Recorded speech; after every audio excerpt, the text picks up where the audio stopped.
și noaptea grea îi apăsa.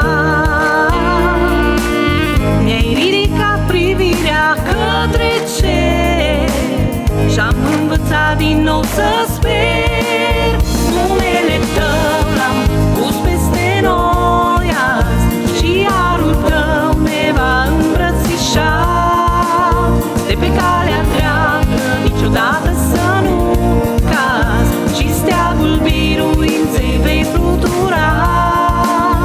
Numele Tău l-am pus peste noi azi și harul Tău ne va îmbrățișa. De pe calea dreaptă niciodată să nu cazi și steagul biruinței vei flutura.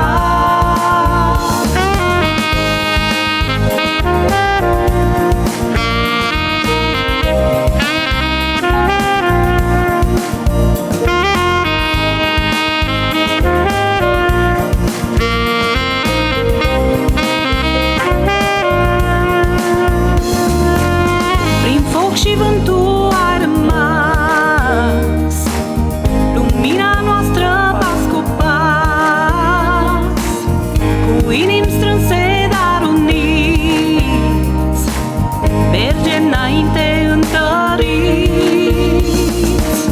Când vine noaptea pe-a nostru, Tu ești lumina care arde acum. Nici o furtună nu ne va clinti, numele Tău va birui. Numele Tău l-am pus peste noi azi și harul Tău ne va îmbrățișa. De pe calea dreaptă niciodată să nu cazi și steagul biruinței vei flutura.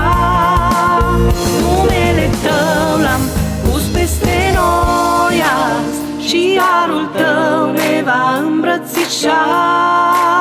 De pe calea dreaptă niciodată să nu cazi și steagul biruinței vei flutura. Numele Tău l-am pus peste noi azi și